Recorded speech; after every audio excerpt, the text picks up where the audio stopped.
So, so we have two new friends joining us today, huh? Alison and Edward. Say hello to Alison and Edward. So you all have, are you all in quarantine now? In Costa Rica? No, no need for quarantine. No need for quarantine, huh? Oh, okay. And you're going to stay there for 2 weeks? Yes. Starting from yesterday, 2 days ago? Yes. Yesterday or 2 days Right, ago? yesterday. Okay. I see. So, welcome. What is the time now there? Almost 6 p.m. Almost 6 p.m. Oh, okay. So, yeah, about 12 hours difference. Huh? Okay. Good. Should still be Costa Rica, do they observe the daylight saving? I don't think so. No, huh? Okay. Well, welcome. Is this the first time? First time, right? Okay. I don't have to ask them about where they heard it from. They have been attending my classes. All right, welcome. All right, so for today's verse, yesterday we go through 157, yeah, about the 5. Sorry, Shifu. Is Leah the first time as well joining us? Who? Leah. Oh, yeah. Yes, Leah. Welcome, Leah. Yeah. Yes. She joined us on SGC the other day. Yeah. Thank you. Welcome. Yeah. So especially for Leah. So we have our morning sit, right? 6:30 to 7:30. Feel free to join us in between any timing that you are able to, right? Then we have our short chanting, and then we will do some sharing. So recently I started sharing some verses from the Anguttara Nikaya in the Pali Canon. Anguttara Nikaya is it is the Numerical Discourses. So this is the book, the Numerical Discourses, and it is a translation series by the Venerable Bikkhu Bodhi from the Theravadan tradition. So this particular Nikaya itself has 11 books, 1 to 11, and from 1 to 10, it basically lists out all the different suttas that is pertaining to the number 6. So chapter 1 or book 1 will be on all the suttas related to 1, 2 related to 2, and so on. So chapter 11 will cover all the other numbers. So we are now at book 5, sutta number 158. Okay, yeah. Timidity. Bhikkhus possessing 5 qualities, a bhikkhu is overcome by timidity. What 5? Here, a bhikkhu is devoid of faith, immoral, unlearned, lazy, and unwise. Possessing these 5 qualities, a bhikkhu is overcome by timidity.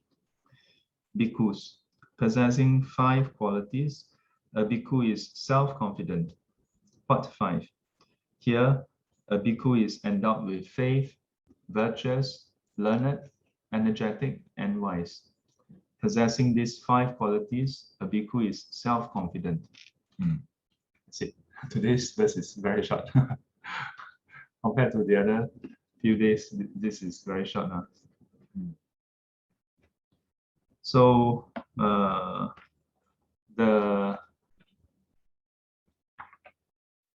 in various suttas, the Buddha mentioned about how the Buddha has no fear, is fearless when meeting the different assemblies. Yeah. So whether it's assembly of the Brahma, assembly of the gods, whether he is meeting the kings or prince or Brahmins or Kshatriya and so on, yeah, he has no fear. Yeah, because he, as far as his side is concerned, yeah, he's blameless, and the teachings, the truth that he has discovered, he is confident of it. He knows that no one can defeat it. Yeah. So here 141143. So the timidity. Wait, let me double check whether this is the number 1153. Compare with 5101. 5101. 101. Where is 101? So there's another sutta where there is some parallel here. Oh. Any questions for today? Anybody have any questions?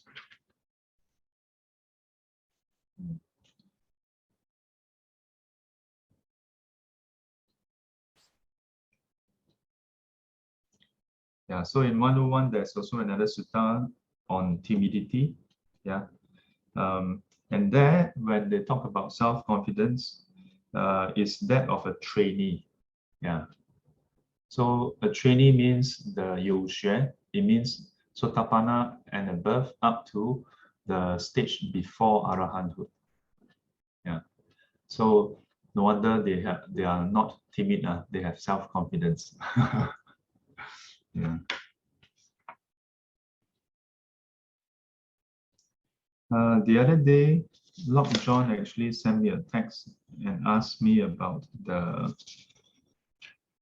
one of the sutta. My sister also have been sending me emails, but I haven't replied to her. So there's one which is Lord John asks about the one about upon the fixed cause rightness in wholesome qualities. So she asked whether that refers to the Noble Eightfold Path. I would think so. Yeah, but let's take a look at what Venerable Bikkhu have to say. So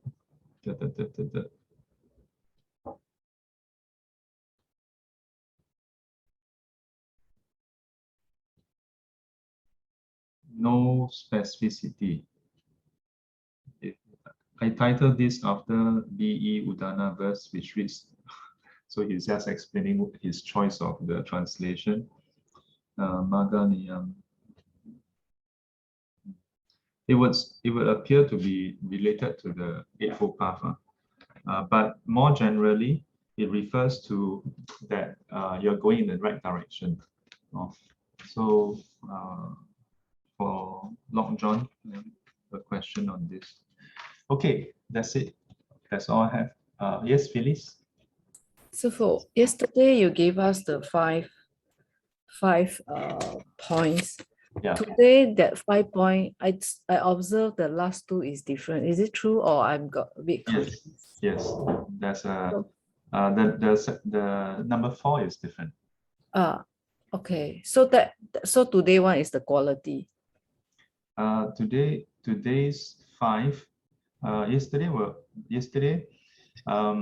in a way it's also talking about qualities, but yesterday's 5 quality is different from the ones we look at today in terms of the number 4 quality. Number 4 today is energetic, whereas yesterday was 境界施惠, Generosity. 境界 one's the generosity. Yeah. So think about it. The 158 is specifically about Bikkhu monks. Yeah. Whereas 157 is saying that a talk given to a person. So that person may not be a monk.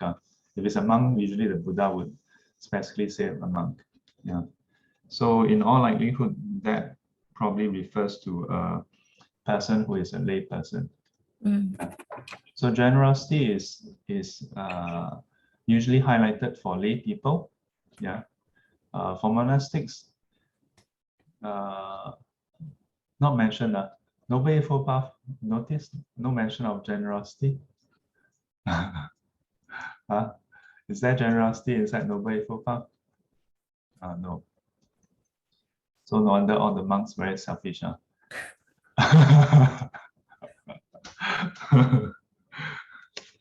So, Yeah. so for the last one is after the energetic, the last one is Wise. wise. Yeah. Wise and wisdom is the same. Yeah. Oh, no, today one, today. Today is wise. No? Also wise, okay. Yeah, today is wise. So wisdom and wise, no difference? If you have wisdom, then you are wise, ma. Okay, thanks. You have no wisdom, then you're unwise, no? Yeah. Okay, let me, just so you don't have any doubt. So let me read the last verse, the last section, okay? And why is a talk on wisdom properly addressed to a wise person? Yeah. When a talk on wisdom is being given, a wise person does not lose his temper and become irritated, hostile, and stubborn. He does not display anger, hatred, and bitterness. And for what reason? Because he perceives that wisdom in himself and obtains rapture and joy based upon it. Therefore, a talk on wisdom is properly addressed to a wise person. Yeah. Thank you very much. Yeah.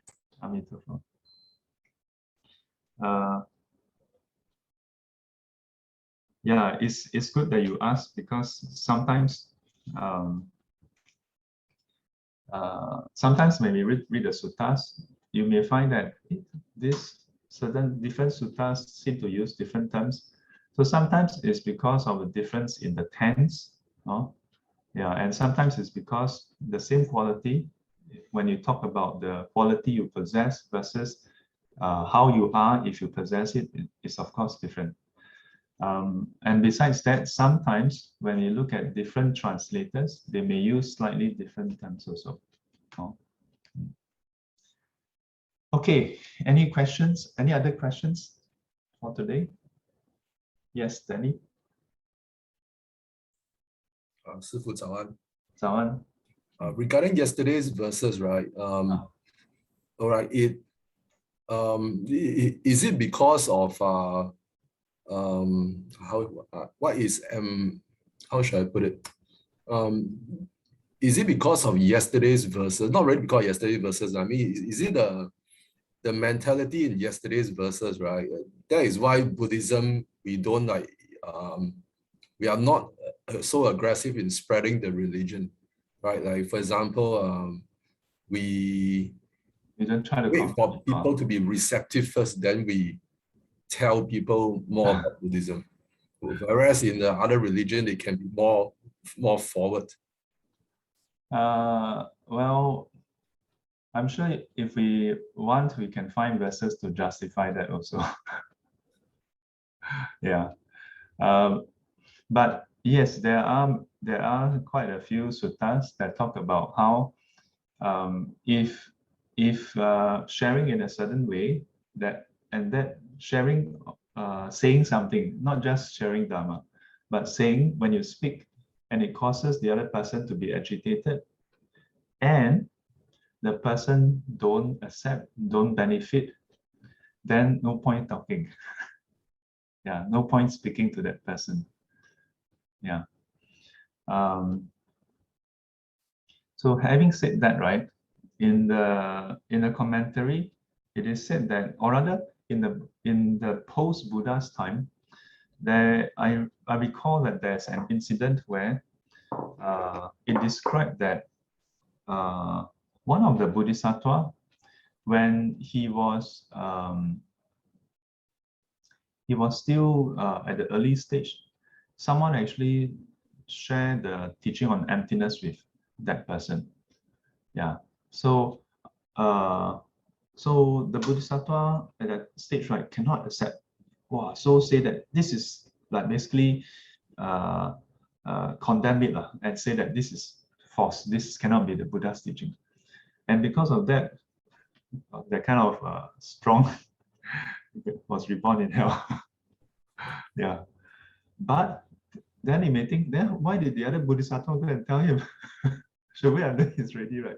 So he says, because in the process of debating, right, it has planted the wholesome roots as well, nonetheless. Yeah. And so after the rebirth in hell is done, right? Once that is over, then that recipient Bodhisattva immediately reach a very high level. Yeah. So there is such account also. The thing is, I would say, simply from the Buddha's own example, I think he sort of set the bar for us, yeah, and set the direction for us. We can go all the way back to why he left the palace to begin with. Yeah, it was to find an end of suffering. Yeah, the solution to suffering. It was not to have more disciples. It was, I mean, he wasn't a teacher to begin with, right? It was never to have more students, to become famous, to become a great teacher. Yeah. And in quite a number of suttas, he explicitly told members of other ascetic groups, he told Brahmins, he told famous lay people that that is not his aim. That the aim of him giving teachings is not to convert them, not to have them become his disciples, yeah, but for their welfare and benefit, out of compassion. Yeah. So in a way, the Buddha, the purpose, the intent of the Dhamma was always that. Yeah, right from the start. Yeah. And why? Because right at the start, in a way, the start, when each Buddha evoke, yeah, arouse, evoke, and set forth on the path towards Buddhahood, it was out of compassion. Yeah, it is when a person truly see the suffering in themselves, in this world, in sentient beings, that this bodhicitta arises. So because such a seed is planted, such a direction is set off. So it sets the direction of the whole process. Yeah, it's never to conquer. It's never to make you mine. No self, how to have my disciple. Yeah, even until the last day, he told Venerable, he don't consider himself as the leader of the Sangha. Whoever thinks he's the leader, he can go and lead. So the Buddha is 自在 because of that, not because he's all powerful. Yeah. Having said that, I must say, sometimes we have to know that the reason why Buddhists don't go out and try to share Dhamma is not necessarily because they ascribe to this direction, nor is it because they are even aware. I think some people may not even strike them that this is the case. I suspect, sorry, what I say may be quite offensive. I think in part, Buddhists don't go out to do that is because of a few reasons. One, we ourselves don't know enough Dhamma, so don't know what to say also. Two, for some, we don't even know, because we don't even know enough Dhamma, we don't know why we are inside, to begin with. Not you all, because you all, attend a lot of Dhamma class. But for most Buddhists, it's simply because I happen to be Buddhist. So if you happen to go to temple, right, I was going to say toilet. Happened to go to temple. Then people ask, "How you go temple?" Then when we are in secondary school, a lot of people when they go temple, then the like friends ask, they'll be very embarrassed like that. They're like, "No lah, my mom law pull me there law," and and why is that the case? Because there's no internal conviction. Yeah. And how can that be conviction if you don't know the first thing about this thing that you are in, right? So as a result, why would a person be so eager to share? Yeah. Oh, now then there are those who already know Dhamma, learn some Dhamma, but one category would be out of self-interest. If I share openly, then people will hold me to that standard of being a Buddhist. Then I'll be under stress. Then I may be criticized if I were to misbehave. Or if during meeting I bang table, then people may look at me with another eye and say, "Huh, Buddhists like that want to bang table." Then I cannot be mean to people, So okay, don't tell people that I'm a Buddhist. Then I can be 横行霸道. I can be unreasonable. Yeah. But a lot of this is misconception about what it means to be a Buddhist, right? Yeah. Lastly, I mean, there are so many reasons, but what I can think of is lastly, it is because we don't have the courage. Yeah, and it stems from all the above reasons that we don't have the courage to share. We don't have the self-confidence. Yeah. Oh, that's why we don't share. Not because we think, oh, the Buddha teach because out of compassion, so we should follow his example. I don't think in fact, not that I'm so but I have in my whole life I never heard of people mention this. No, yeah. I only hear people say, we don't talk about religion. How very sensitive. Yeah. Or I always hear people say, oh, we respect each other. We don't criticize other religion. Rubbish. The Buddha very outrightly criticized other teachings, right? Does it mean that Buddhism that we cannot have interfaith? No. Yeah. It means that if you find a person who is reasonable, then you can have a reasonable discussion, yeah. But the whole point of learning the Dhamma is not to go and criticize people so that they become a Buddhist. I will tell you this. When I was going to ordain, some of my colleagues, two of them sat down, asked to sit down with me and talk to me. And the reason being, they are Christians and they try to give me another chance. Really, more or less in these words. Yeah, and two of them are I'm quite on good terms with them. Yeah, we are quite on friendly terms actually.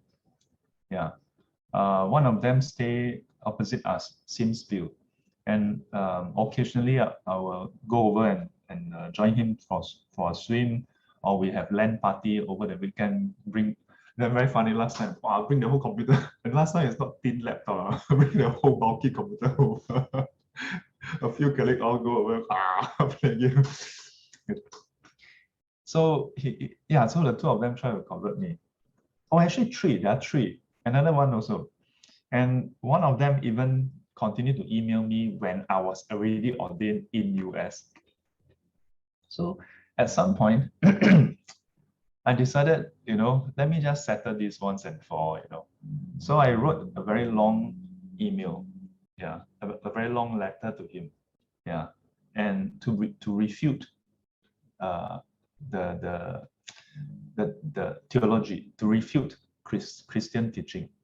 Yeah, I wrote a very long email about contradictions inside the teachings. Yeah. And I didn't cite Buddhism, bear in mind. So it's not Buddhism against Christianity. I'm just bringing out the contradiction I see in Christianity and on a personal basis, I cannot accept it. And I wrote it not with emotions, but basically just stating as a matter of fact, why, if this, then that doesn't make sense. And if that, then the other thing doesn't make sense. And it's all based on the Bible. It was quite a long email. But at the end of the day, after I finished writing it, I look at it, I didn't send it to him. Yeah. And the simple reason is basically what I've just shared. That the purpose of learning the Dhamma is not to attack other religion. It's not to criticize or destroy other people's faith. But for the removal of suffering.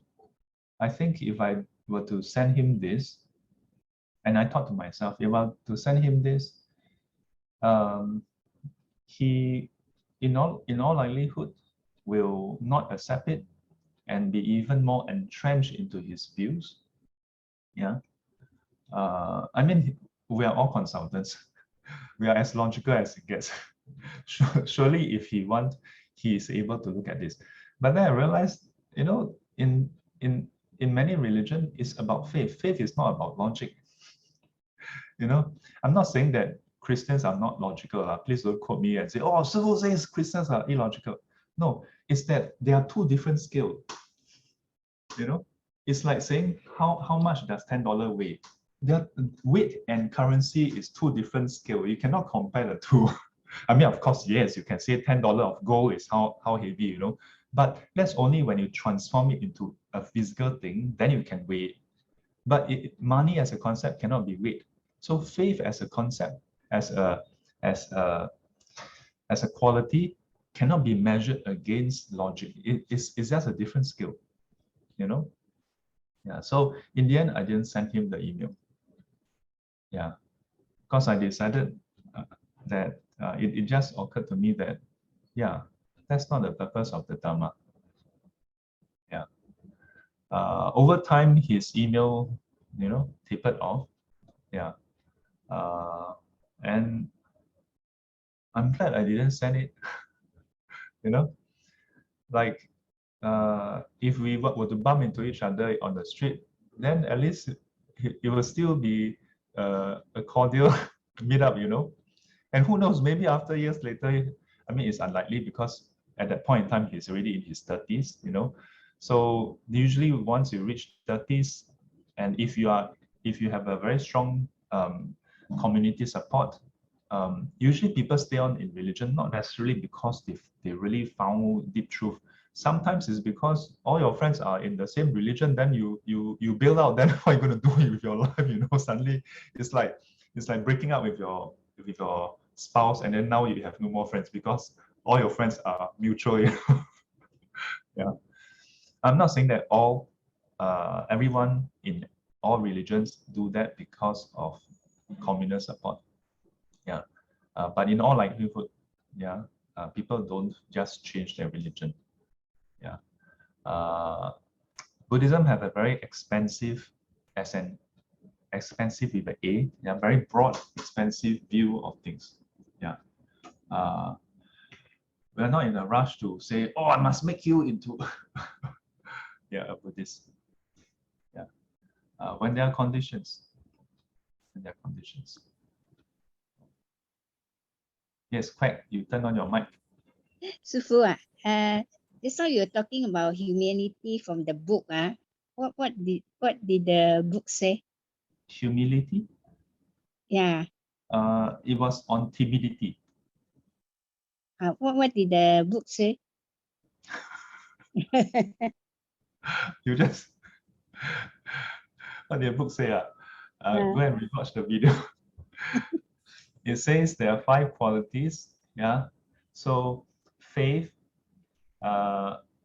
virtue, morality, yeah, 信戒, learning, and then energetic and wise. If a bhikkhu, if a monk possesses these 5 qualities, then such a monk has self-confidence. If not, then this person would be would have timidity. Yeah. Oh, okay. Thank you. Yeah. And the gist of it is, if you possess these 5 qualities, in the footnote, Venerable Bikkhu Bodhi reference Sutta 101, and in that sutta is about those who are already the learner. That means enlightened from first stage all the way to the stage before Arahanthood. Yeah. Okay, thank you. And in a way, this sutta can also apply to anyone who is striving towards enlightenment, or who start to learn the Dharma and become more aware of what's happening. Then you realize that many times our fear, our anxiety is because of the lack of one of these qualities. Yeah. That our lack of self-confidence is because of, a combination of these factors. So have a day of confidence ahead. 愿消三障诸烦恼，愿消三障诸烦恼，愿得智慧真明了，愿得智慧真明了，不愿罪障悉消除，不愿罪障悉消除，世世常行菩萨道。世世常行菩萨道。阿弥陀佛。陀佛。 Till we meet again, may be guided and protected by the Buddha, Dhamma, and the Sangha. Sadhu, sadhu, sadhu. As always. 乖乖。 All right. Have a confident day ahead. Confident ahead. All right. Take care. Stay safe. Bye bye. Thank you.